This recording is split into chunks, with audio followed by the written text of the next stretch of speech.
All right, so we're now on pages 42 and 43 in your book. Again, if you've already watched the other videos, awesome.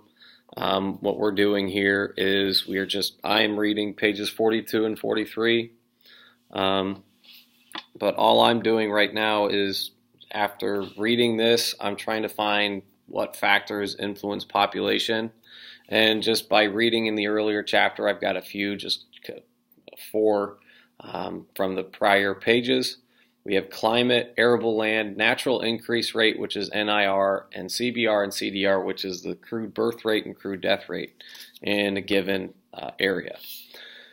So we're moving on to demographic transition, and what we'll have here is a brief explanation of the 4 stages of demographic transition that your book lists. I will read through the pages just by giving the title of the section, the bullet points, and that paragraph below the bullet points in your book. For those of you scoring at home, this is, again, a great way to make sure that you're doing your reading. And while you're doing the reading, take notes, and you'll get a good summary of whatever you're reading in the main idea. So whatever the topic is of the 2 pages in the book, and the bullet points below it. So let's get right into it. The demographic transition. The demographic transition shows changes in a country's population. Every country is one of 4 stages of demographic transition. The demographic transition is a process of change in a society's population from high crude birth and death rates and low rate of natural increase to a condition of low crude birth and death rates, low rate of natural increase, and higher total population. The process consists of 4 stages, and every country is in one of them. Some argue that a stage 5 exists. Examples of countries in stages 2, 3, and 4 can be found.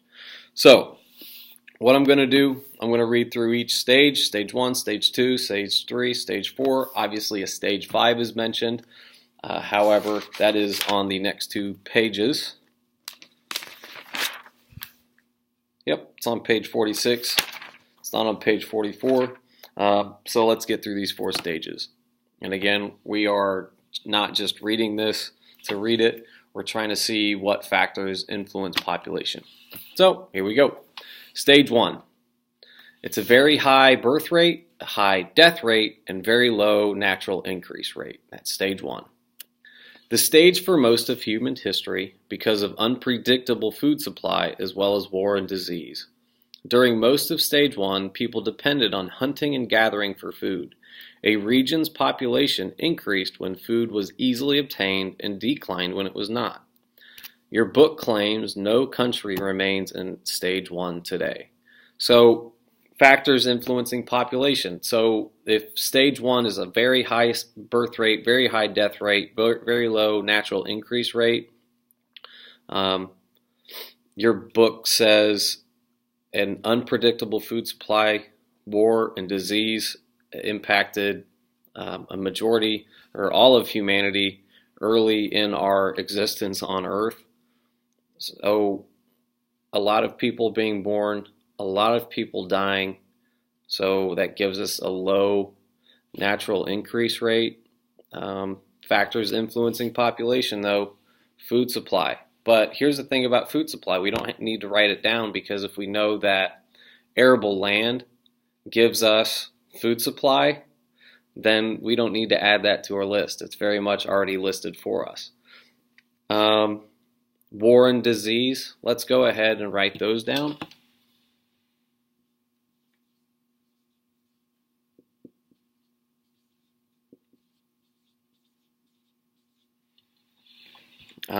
Just simply to give us a reference point. And it's good to think about these things now. There's parts of the world where there are wars. There's parts of the world that do have diseases with them. It's unfortunate, but that's geography, I guess. So stage 1, we've already got a couple there, war and disease. Let's move on to stage 2. Stage 2, still high birth rate, rapidly declining death rate, and very high natural increase. In developed countries 200 years ago, because the Industrial Revolution generated wealth and technology, some of which was used to make communities healthier places to live. In developing countries 50 years ago, because transfer of penicillin, vaccines, insecticides, and other medicines from developed countries controlled infectious diseases such as malaria and tuberculosis, or TB. So, right there we've got a lot in stage 2. We've got a word there that I've definitely tried to use in class a few times, and that's just the Industrial Revolution. We will study the Industrial Revolution, so I don't have to go into that. But we've got a few things to add to our list here. War and disease impacted stage 1. For stage 2, wealth and technology. Let's go ahead and write those down. Wealth, spelled right, wealth and technology.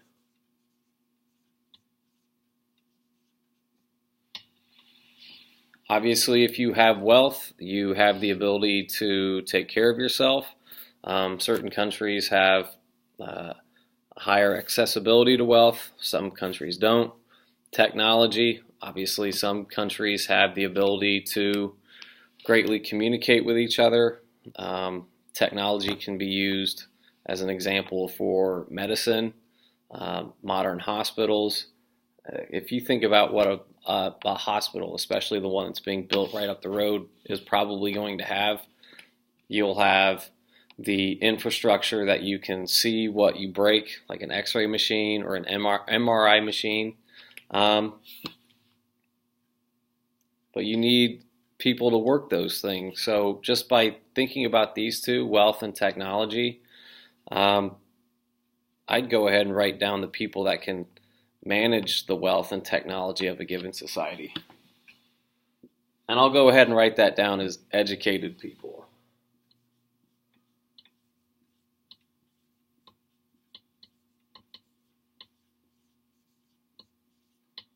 I'll put that in quotes. The term educated is very relative. It's not just getting A's and B's. It's people that know how to do certain things. Doctors are educated people. The people running the MRI machines in a hospital are educated people. And then once you have those people, there are others that take care of the facility. And it seems simple to say it, but our janitors here at the school, the janitors at a hospital, they do a really very important job to keep that space clean, because if you have, just think about it, you have a surgery and that produces a lot of waste, whatever that may be, you have to have people that are educated enough to take care of that waste. How are you going to dispose of it properly? So educated people, it's a very general term, but the more of this that you have, obviously it's going to have a positive benefit for your society. And if this chapter is on the 4 stages of population that we have, that's very important. And we got that from stage 2. Stage 3. In developed countries 100 years ago, it's explaining it. In developed countries 100 years ago, people choosing to have fewer children, in part a delayed reaction to the decline in mortality in stage 2, and in part because a large family is no longer an economic asset when families move from farms to cities. Some developing countries have moved into stage 3 in recent years, especially where government policies strongly discourage large families. And your book will go into detail on this. It's got a couple of great examples. India and China have both done things, or at least tried things, whether you agree with them or not, to control their burgeoning population. So going back here, for stage 3, rapidly declining CBR, moderately declining CDR, moderate natural increase rate. Oh, we're trying to find factors for population here. People choosing to have fewer children. Mm-hmm. Mm-hmm.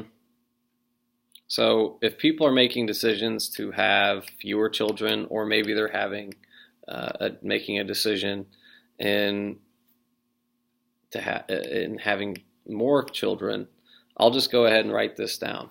It's family planning.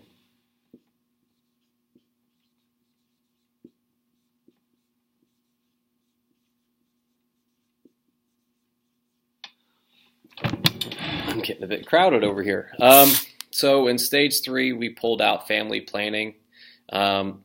Again, stage 3 is after stage 2. If you have a declining birth rate, that means people are choosing to make less kids. Moderately declining CDR, so people are dying less. Again, wealth and technology influence that. Some developing countries have moved into stage 3 in recent years, especially where government policies strongly discourage large families.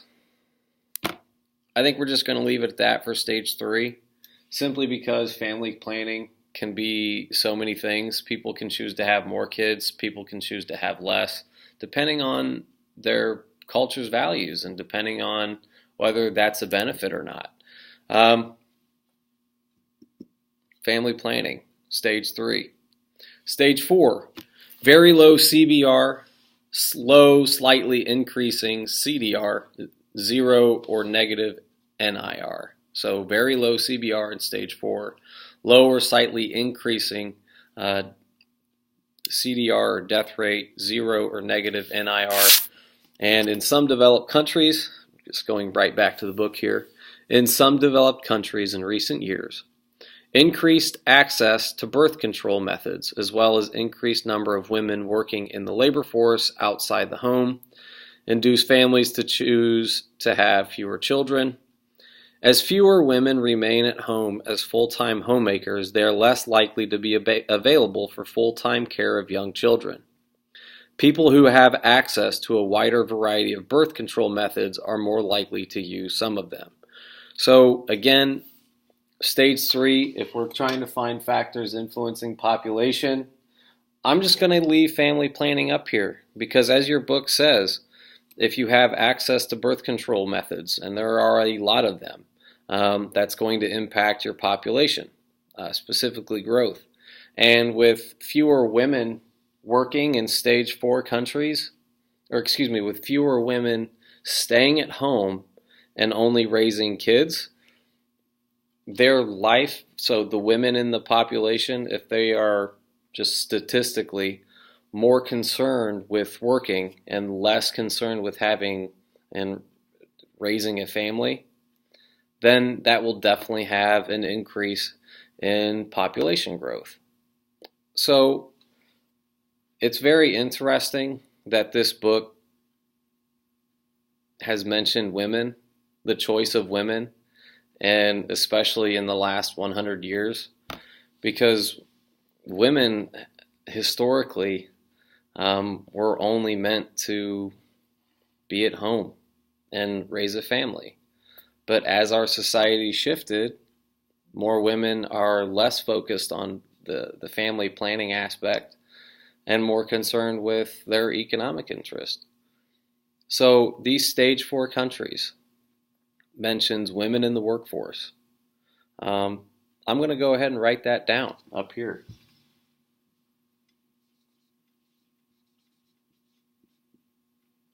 Women working. And again, I'm not taking detailed notes here. I'm just taking what the book has said and breaking it down. So stage 4, low CBR, low or slightly increasing CDR, 0 or negative natural increase rate.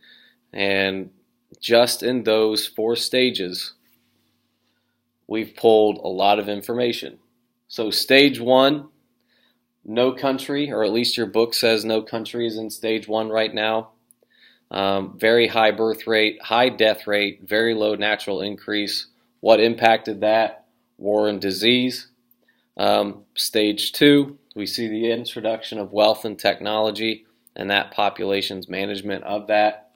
Stage 3, right, had us get down educated people. Again, the educated people are able to deal with the wealth and the technology and putting it to good use. And then we also had family planning and women working in stage 4. And right there, we've got ourselves a pretty good list of factors in population just by reading about 6 pages of the book. Again, that was a longer video. There's more to explain there, and I think I'm going to do a separate video where we can go into the different stages. That way we can find examples in the book of the ones that we've added, specifically when it talks about the 4 stages of population. Okay.